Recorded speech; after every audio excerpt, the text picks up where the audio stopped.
റസൂലുള്ളാഹി സ്വല്ലല്ലാഹു അലൈഹി വസല്ലം പറഞ്ഞു, ഉദ്കുറു മഹാസിന മൗതാക്കും വഖഫു അൻ മസാവി.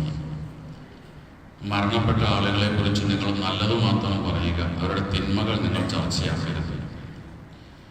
ജീവിച്ചിരിക്കുന്ന ഒരാളെ കുറിച്ച് അയാളുടെ കുറ്റങ്ങളും കുറവുകളും പറയുന്നതും അയാളെ ശാരീരികമായി ഉപദ്രവിക്കുന്നതും തെറ്റാണ്. അതിനേക്കാൾ ഗൗരവമാണ് മരിച്ച ഒരാളുടെ തെറ്റുകളും കുറ്റങ്ങളും പറയുക, അല്ലെങ്കിൽ മയ്യത്തിനെ ഉപദ്രവിക്കുക എന്നുള്ളത്. അത് ജീവിച്ചിരിക്കുന്ന ആളോടാണെങ്കിൽ പൊരുത്തപ്പെടിപ്പിക്കാൻ കഴിയും, ആള് മരിച്ചുപോയാൽ പിന്നെ പൊരുത്തപ്പെടിപ്പിക്കാൻ കഴിയില്ല. അതുകൊണ്ടാണ് അത് കൂടുതൽ ഗൗരവമായി മാറുന്നത്. അതിൻ്റെ ഗൗരവം മനസ്സിലാക്കുന്ന രണ്ട് ചെറിയ സംഭവങ്ങളെ പറയാം.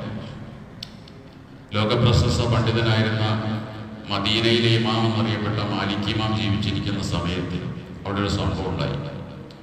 ഒരു സ്ത്രീ മരണപ്പെട്ടു. മറ്റൊരു സ്ത്രീ അവരുടെ ജനാസ കുളിപ്പിക്കുന്ന സമയത്ത് അവരുടെ സ്വകാര്യ ഭാഗം കഴുകുന്ന സമയത്ത് സ്വകാര്യ ഭാഗത്ത് ഇങ്ങനെ കൈവച്ചപ്പോൾ ഈ കുളിപ്പിക്കുന്ന പെണ്ണ് ഇങ്ങനെ പറഞ്ഞു, ഇവൾ ഇവിടെ കൊണ്ട് എന്തെല്ലാം തെറ്റുകൾ ചെയ്തിട്ടുണ്ടാകും എന്നിങ്ങനെ പറഞ്ഞു. ഉടനെ ഈ കുളിപ്പിക്കുന്ന പെണ്ണിന്റെ കൈ മയ്യത്തിന്റെ സ്വകാര്യ ഭാഗത്തേക്ക് ഒട്ടിപ്പിടിച്ചു. വലിച്ചെടുക്കാൻ പറ്റുന്നില്ല. എത്ര ശ്രമിച്ചിട്ടും ഈ കൈ വിട്ടുപോരുന്നില്ല. ഒന്നിരിക്കൽ കൈ മുറിക്കണം, അല്ലെങ്കിൽ അവരുടെ സ്വകാര്യ ഭാഗം, മയ്യത്തിന്റെ സ്വകാര്യ ഭാഗം മുറിക്കണം. അല്ലാതെ കൈ വിട്ടുപോരാത്തൊരവസ്ഥയിലായപ്പോൾ മാലിക് ഇമാമിന്റെ അടുക്കൽ ചെന്ന ആളുകൾ ചോദിച്ചു, എന്താ ചെയ്യേണ്ടത്, കൈ മുറിക്കണോ അതോ അവരുടെ സ്വകാര്യ ഭാഗം മുറിക്കണോ? അപ്പോൾ മാലിക് ഇമാം പറഞ്ഞത്, നിങ്ങൾ ആ മയ്യത്ത് കുളിപ്പിച്ച പെണ്ണിന് ഒരു 80 അടി കൊടുത്താൽ മതി, കൈ വിട്ടുപോരുന്നു. കദഫിന്റെ അപരാധം പറഞ്ഞാൽ 80 അടിയാണ് ശിക്ഷ. 80 അടി കൊടുത്ത സമയത്ത് പെണ്ണിന്റെ കൈ വിട്ടുപോകുന്നു എന്നാണ്. മറ്റൊരു സംഭവം, മുഹമ്മദ് ബിൻ സീരീൻ റഹ്മത്തുള്ളാഹി ഒരിക്കൽ കഅബ തവാഫ് ചെയ്തുകൊണ്ടിരിക്കുകയാണ്. അപ്പൊ അദ്ദേഹത്തിന്റെ അടുത്ത തവാഫ് ചെയ്യുന്ന ഒരാൾ ഇങ്ങനെ പ്രാർത്ഥിക്കുന്നത് കേട്ടു, അല്ലാഹുമ്മ ഗ്ഫിർലി ഫഇന്നി അഅലമു അന്നക ലാ തഗ്ഫിർലി. പടച്ചവനെ, എനിക്ക് നീ പുറത്തു തരണമേ. നീ എനിക്ക് പുറത്തു തരില്ല എന്ന് എനിക്കറിയാം, എന്നാലും ഞാൻ ചോദിക്കുകയാണ്, എനിക്ക് നീ പുറത്തു തരണമേ. ഈ പ്രാർത്ഥന കേട്ട് മുഹമ്മദ് ബിൻ സീരീൻ റഹ്മത്തുള്ളാഹി ഞെട്ടിപ്പോയി. എന്താണ് ഈ ചോദിക്കുന്നത്? അള്ളാഹു പുറത്തു തരാത്തൊരു പാപമില്ലല്ലോ. ഇയാള് പറയുന്നത്, നീ എനിക്ക് പൊറുക്കില്ല എന്നറിയാം, എന്നാലും ഞാൻ നിന്നോട് ചോദിക്കുകയാണ്. മുഹമ്മദ് സീരീൻ റഹ്മത്തുള്ളാഹി ആ മനുഷ്യനോട് ചോദിച്ചു, നീ എന്തായി പറയുന്നത്, നീ എന്താ ചെയ്ത തെറ്റ്? അപ്പൊ അദ്ദേഹം പറഞ്ഞു, അങ്ങക്ക് അറിയുമോ എന്റെ തെറ്റിനെ കുറിച്ച്? ഉസ്മാൻ ഇബ്നു അഫ്ഫാൻ റളിയല്ലാഹു അൻഹുവിനെ തീവ്രവാദികൾ അദ്ദേഹത്തിന്റെ വീട് വളഞ്ഞ് അകത്ത് കയറി കൊലപ്പെടുത്തുന്ന സമയത്ത് ആ കൂട്ടത്തിൽ ഞാനുണ്ടായിരുന്നു. എനിക്ക് ഉസ്മാൻ റളിയല്ലാഹു അൻഹുവിനെ ഒന്നും ചെയ്യാൻ പറ്റിയില്ല. അദ്ദേഹത്തിന്റെ മുഖത്തിന് അടി കൊടുക്കണമെന്ന് എനിക്കൊരു തീരുമാനം ഉണ്ടായിരുന്നു.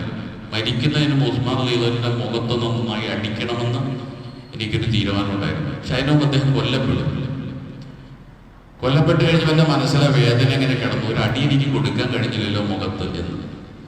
അങ്ങനെ ഉസ്മാൻ റളിയല്ലാഹു അൻഹുവിന്റെ ജനാസ അദ്ദേഹത്തിന്റെ ആളുകൾ കൊണ്ടുപോയി മയ്യത്ത് നിസ്കരിക്കാൻ വേണ്ടി വച്ചപ്പോൾ മയ്യത്ത് നിസ്കരിക്കാനെന്ന വ്യാജേന ഞാൻ മുന്നിലേക്ക് കടന്നു ചെന്നു. ജനാസ മുന്നിലിരിക്കൊണ്ട് ഏറ്റവും മുന്നിൽ പോയി നിന്നിട്ട് മുഖത്തു നിന്ന് കഫൻ തുണി മാറ്റിയിട്ട് മുഖത്തൊരടി കൊടുത്തു. ഏത് മരിച്ച് ഷഹീദായി കിടക്കുന്ന ഉസ്മാൻ റളിയല്ലാഹുവിന്റെ മുഖത്ത് നന്നായിട്ടൊന്ന് അടിച്ചു. അപ്പൊ എനിക്ക് സംതൃപ്തിയായി. ഏത് ഉസ്മാൻ റളിയല്ലാഹുവിനെ സ്വർഗവാസിയാണെന്ന് റസൂലുള്ളാഹി പറഞ്ഞു. ഉസ്മാൻ റളിയല്ലാഹു റസൂലുള്ളാഹിയുടെ 2 പെൺമക്കളെ വിവാഹം കഴിച്ച ഉസ്മാൻ റളിയല്ലാഹു തആല ഇസ്ലാമിലെ 3ാമത്തെ ഖലീഫയായ ഉസ്മാൻ റളിയല്ലാഹുവിനെയാണ് ഷഹീദായി കിടക്കുന്ന സമയത്ത് കഫത്തുണി മാറ്റിയിട്ട് മുഖത്തടിച്ചത്. അതോടുകൂടി അദ്ദേഹത്തിന്റെ കൈ ഇങ്ങനെ മരം പോലെയായി, വളയാത്ത അവസ്ഥയിലെ കൈ മാറി. അതോടുകൂടി ഇപ്പോഴും എൻ്റെ കൈ എങ്ങനെയാണ്. അതുകൊണ്ടാണ് ഞാൻ പടച്ചവനോട് പറഞ്ഞത്, അല്ലാഹു ഇത് എനിക്ക് പൊറുക്കില്ല എന്നാണ് എനിക്കറിയാം, അത്ര വലിയ തെറ്റാണ് ഞാൻ ചെയ്തിരിക്കുന്നത്, എന്നാലും എനിക്ക് നീ പുറത്തു തരണം. ഈ 2 സംഭവങ്ങൾ നമ്മെ പഠിപ്പിക്കുന്നത്, മരണപ്പെട്ട ആളെ കുറിച്ച് കുറ്റങ്ങൾ പറയുന്നതും മരണപ്പെട്ട മയ്യത്തിനെ ശാരീരികമായി ഉപദ്രവിക്കുന്നതും രണ്ടും പെട്ടെന്ന് പടച്ചവന്റെ അടുത്ത് ശിക്ഷ കിട്ടാവുന്ന തെറ്റാണ്.